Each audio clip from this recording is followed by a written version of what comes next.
Raju नन درس زمونږه په هوم ټایپ کې دوهم درس دی. تیر کلاس کې مې تاسو ته د دې دریو آپشنو په باره کې خبرې کړې وې. که زه یو څو پاراګرافه لیکنه ولرم او د هغې نه وروسته راشم د دې لیکنې د ایسې نه د یوې لیکنې کاپي والم. فار ایگزامپل دا لیکنه مې سلیکټ کړه او رانم دا مې ځان سره کاپي کړه. اوس که آینده کې زه یوه بله کاپي علم ځان سره، نو څو کاپیانې ما سره دي؟ دوه. یا مثال یو بله کاپي ځان سره علم، نو دې نه مطلب دا دی چې ما 3 کاپیانې واخیستې، خو په آخره کې ما سره انلی یوه کاپي پاتې شوې ده.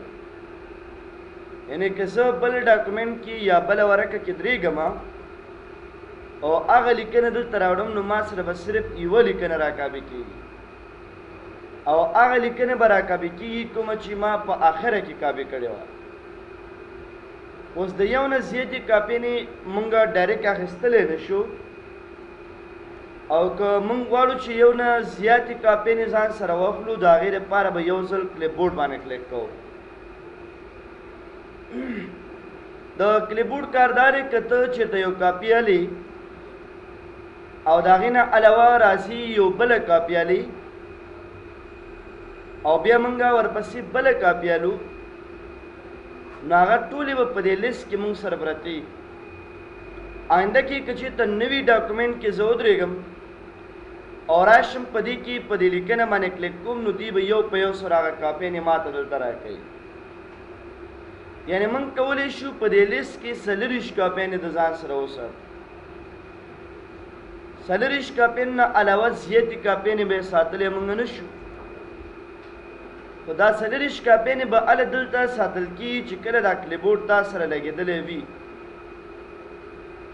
زیاتره وخت داسې وشي کله مونږ په دې کلیپ بورډ باندې کلیک کړو، نو دیز کې ما ته یو څه آپشن راکوي دی. لکه اولنی آپشن ما سره په دې کې دی، هغې ته مونږ ویلی شو شو آفیس کلیپ بورډ اټومیټیکلی. کله چې دا ټیک مارک تاسې ولګوئ، نو د دې ټیک مارک د لګېدلو مقصد دا دی که زه چېرته لیکنه کاپي کوم، نو یو کاپي خو ما سره واخیستل شي. که د شارکټ د لارې دا تاسو کاپي کوئ، مثال کنټرول سی او دا سی 2 وارې مونږ ووایو، نو دې اټومیټیکلی دا کلیپ بورډ په خپله آن کې او آینده کې په دې کې هغه کاپیانې ساتل کېږي مونږ سره. نو که دا کلیپ بورډ باندې تاسو کلیک هم نه کوئ او صرف تاسو ته کنټرول سی 2 وارې ووایي، نو دې به اټومیټیکلی کلیپ بورډ لګوي. خو دا په هغه وخت کې چې کله مونږ سره به دې کې دغه آپشن لګېدلی وي. که دا آپشن مونږ سره چېرته نه وي لګېدلي او آینده کې مونږ د دې نه یو کاپي الو، نو دې به تا سره کاپي اخلي، انلی یو کاپي به الي او په دیس کې به صرف مونږ سره یوه کاپي سټور کېږي، زیاتې کاپیانې به نه سټور کېږي را سره. صرف دا کلیپ بورډ په دیس کې نه وي، باید زیاتې کاپیانې مونږ سره وساتل شي. نو په دیس کې مونږ سره یو آپشن دی کلیکټ وداوټ شوینګ آفیس کلیپ بورډ. دغه ټیک مارک به مونږ ولګو او د دې ټیک مارک د لګېدلو نه وروسته به دا لیکنه سلیکټ کړو او دې به کاپي. اوس که هغه کلیپ بورډ مونږ سره آن هم نه شي او زه راځم په دیس کې د لیکنې کاپیانې اخلمه، څومره کاپیانې چې مونږ په دیس کې اخیستلی شو هغونه کاپیانې الو. نو که آینده کې چېرته مثال په ډول مونږ راځو دا کلیپ بورډ ولګو، نو هغه ټولې کاپیانې به دلته پاتې، اگر که مونږ سره دا کلیپ بورډ آن هم نه و، خو دا په هغه وخت کې چې کله دا ټیک مارک تاسې سره لګېدلی وي. بل د هغې نه وروسته په دیس کې مونږ سره یو آپشن دی، هغې ته ویل کېږي شو آفیس کلیپ بورډ آیکن ان ټاسک بار. د دې مقصد دا دی چې دلته یو آیکن دی، لکه دا تاسې ته ښکاري که نه، دا د کلیپ بورډ په نامه یادېږي. او د دې کومه خاص پیدا مونږ سره شته دی نه، خو زه غواړم چې دا دلته شو نه شي، نو دا ټیک مارک تاسې ختم کړئ، هغه به نه ښکاري. که مونږ غواړو چې هغه شو شي، نو دې دپاره به دا ټیک مارک ولګو، بیا به ښکاره کېږي. بل ګورئ کله چې تاسو یو کاپي الئ، نو په دې کونج کې یو میسج راځي. ګورئ یو کاپي مو واخیستله، هغه ختمیږي، بیا چې کاپي الم بیا میسج راځي. یعنی مطلب دا چې اټلیست 40 کاپیانې په دې کې موږ ساتلی شي. خو دغه میسج که ته شو کول نه غواړې نو دا ټیک مارک تاسو آف کړئ. صحیح ده که ته کاپي لې هغه به دلته ساتل کېږي، خو هغه میسج چې کوم په دې غاړه کې موږ ته ښکاره کېدو هغه میسج اوس نه ښکاره کېږي. نو دا وجه دا ده چې تاسو سره په دې کې دا ټیک مارک اپ شوی دی. که بیا دا ټیک مارک موږ ولګو او آینده کې زه راسم یو کاپي علم نو دوی اټومیټیکلی تاسو سره هغه میسج هم شو کوي او د هغې سره څنګ کې څونه کاپیانې چې اخیستل کېږي هغه به په دې سایټ کې موږ ته ښکاره کېږي. بل د دې نه وروسته موږ سره به دې کلیبورډ برخه کې دا دي که زه چې ته دا لیکنه ټوله کاپي کړم او راشم یو نوی ډاکومنټ والم غواړم چې د دې ډاکومنټ رابطه د دې نوي ډاکومنټ سره جوړه کړم. نو د نوي ډاکومنټ سره به د دې رابطه څنګه تاسو جوړوئ؟ ډېره اسانه خبره ده. د نوي ډاکومنټ سره د دې رابطه داسې جوړیږي چې موږ به دا لیکنه سلیکټ کړو او دې به کاپي کړو. د هغې نه وروسته به راشو په دې کې به د نوي ډاکومنټ کې به ودرېږو او د پیسټ سپیشل باندې به کلیک کړم زه او بیا به راشم په دې کې به د فیس لینک باندې کلیک کړم او مایکروسافټ ورډ ډاکومنټ باندې به تاسو کلیک کړئ. نو کله چې زه دې اوکې کړم د دې دوو ډاکومنټو ترمنځ یو رابطه جوړه شوه دلته. یعنې که په دې یو ډاکومنټ کې څوک تغیرات راوړي که نه، یو ډاکومنټ کې موږ تغیرات راوړو دغه تغیرات به په دې بل ډاکومنټ کې حتمي راځي، ځکه د دې دواړو ډاکومنټو ترمنځ څه جوړ شوی دی؟ یو لینک، یو ارتباط جوړ شوی دی. نو د یو لینک او د ارتباط د جوړولو لپاره مونږه اټومیټیکلی څه یوز کړو؟ په دې پیسټ سپیشل کې د پیسټ لینک نه مونږه استفاده کولی شو. اصلا دا خو د تیر کلاس یو څو خبرې وې. نن چې کوم ټاپک زه تاسو ته تشریح کوم هغه د څه په نامه یادېږي؟ فانټ. لومړنۍ خبره په دې کې موږ سره د فانټ د سټایل ده. مونږه دوه قسمه لیکنې په ورډ پروګرام کې کوو چې یو مونږ سره هیډینګ دی او یو مونږ سره د هغې باډي ده. که مونږه پښتو لیکنه کوو نو پښتو لیکنې لپاره هم دا باید د هیډینګ او د باډي ترمنځ فرق وشي، او که انګلیش لیکنه کوئ نو هغې کې به حتمي تاسو فرق کوئ. اکثره ټایم که زه لیکم مثال وټ از کمپیوټر او د هغې نه وروسته راځم د هغې په باډي کې یو څه لیکنه کوم، نو ګوره د دې لیکنې او د دې لیکنې ترمنځ دونه خاص فرق ما سره نشته. نو یو فرق به تاسو په چی باندې وکئ؟ یو فرق به دا چې د دې دا سټایل به تاسو چینج کوئ. اکثر ټایم د دې سټایل چې کوم دی مونږه الو ټایم نیو رومان دا هیډینګ سټایل، او یا دې دپاره مونږه خپل سټایل لرو که نه، آیرل بلیک په نامه باندې یو سټایل دی، دا زیاتره ټایم مونږه فارملی یوز کوو. نو سټایل خو مونږ سره ډېر دي، خو زیاتره دغه سټایلونه مونږ سره استعمالیږي چې د باډي او د ټایټل ترمنځ مونږ سره یو فرق رامنځته شي. دوهمه خبره په دې کې دا ده که ته نور هر یو سټایل استعمالولی شي، خو په دې کې زیاتره سټایلونه چې په کتاب کې یا په چپټر کې استعمالیږي هغه یو څو سټایله دي. یو کیلیبري سټایل دی، یو مونږ سره چې کوم دی ټایم نیو رومان سټایل دی، یو ایرل سټایل دی. دغه یو څو سټایلونه دي دا په دې کې ډېر زیات یوز کوي. نو اکثره کتابونه وغیره چې تاسو ګورئ هغه به ټول په دغې سټایل سره مونږه جوړو او پرنټ کوو. دویم د هغې د سایز مطابق تاسو ته خبره کوم. په کتاب لیکنه کې او یا د کتاب لیکنې نه علاوه په سټینډرډ سایز په هیډینګ کې چې دی هغه مونږ سره تر 14 پورې دی، یا 12 مونږ لو یا 14 لو. 14 نه زیات مونږ نه، دا یو سټینډرډ سایز دی. که تاسو یو کتاب لیکئ نو په هغې کې د دې 14 نه تاسو د هغې سایز مالئ. تر ټولو غټ سایز بیا په دې کې څو دی؟ هغه 14 دی. دوهمه خبره د هغې د باډي د سایز ده. باډي د سایز د 11 سایز د دې سټینډرډ سایز دی، یعنی دا به حتمي په یو بوک کې کتاب کې، او د هغې نه علاوه زیات او غټ سایز چې دی هغه 12 دی.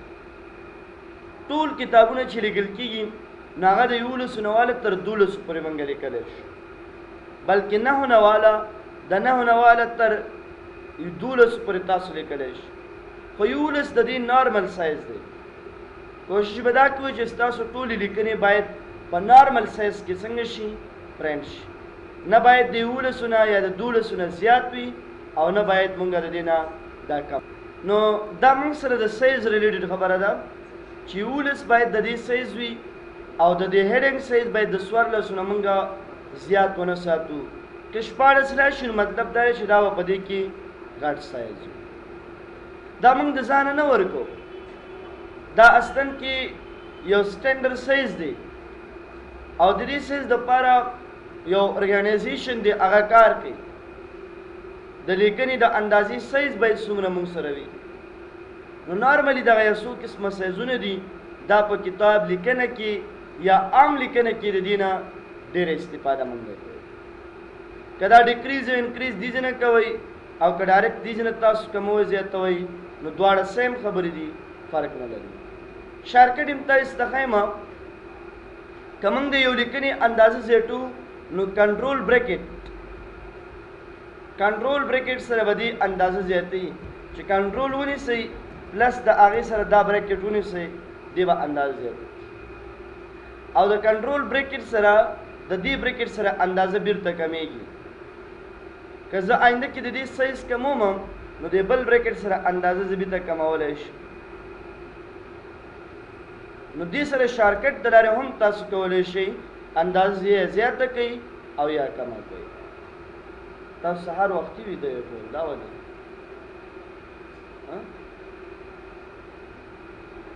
ویده کېږئ مخه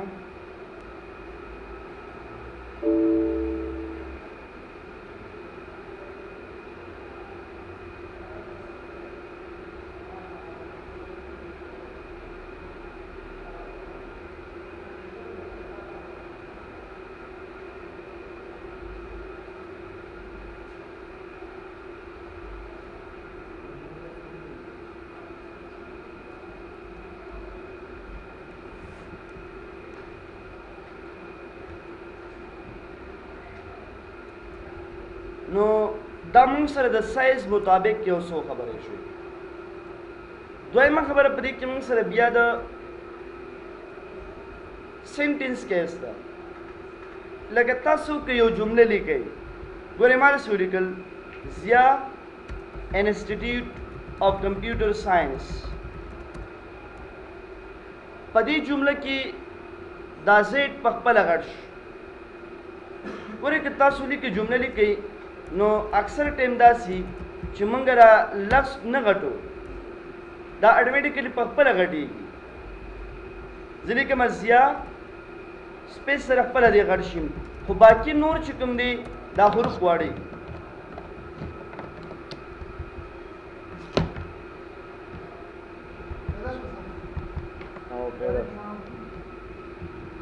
څه وخت دی یو څه وخت راغلی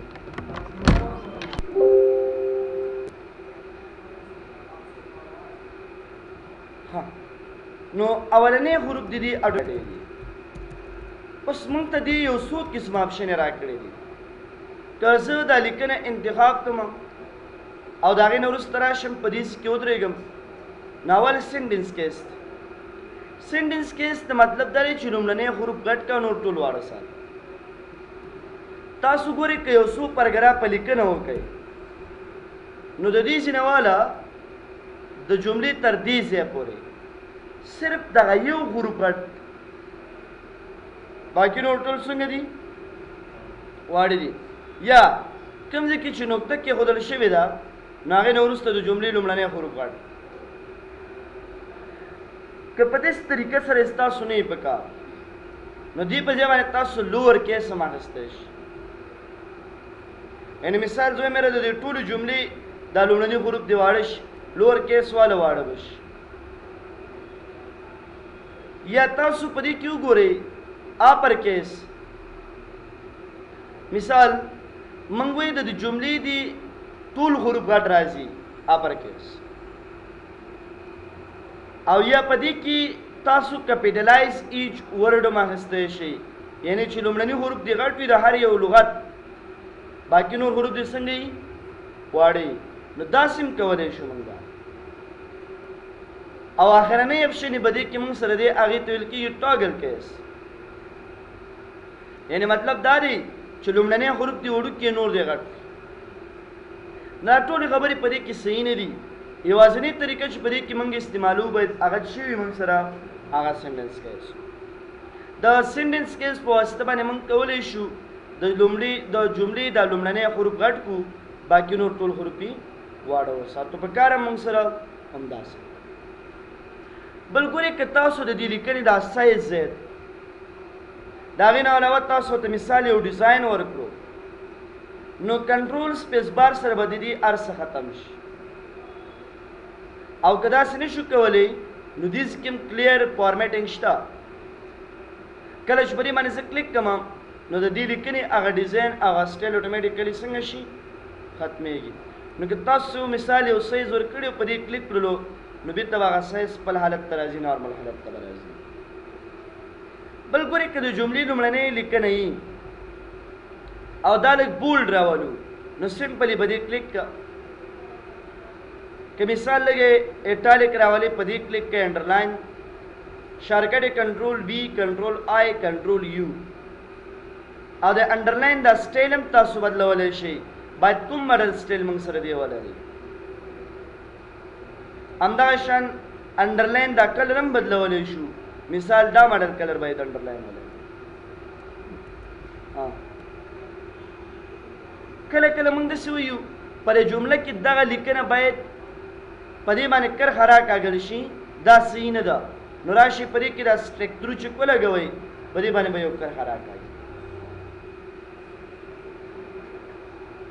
تاسو یو چا ته لیټر لیکئ، مثال ګورئ زه لیکم ډیټ، د هغې نه وروسته راځي تاسو لیکئ نن څوم تاریخ دی 22 که نه 22م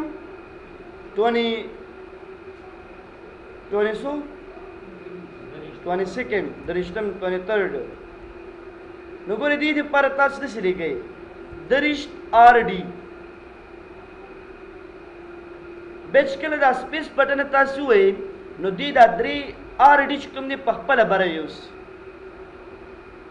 پر RD دی په خپله بره وړي. دې ته سوپر سکرپټ موږ ویلی شو. او اکثره ټیم دې په خپله نه ځي. 23م د مثال د شپږمې میاشتې څوم تاریخ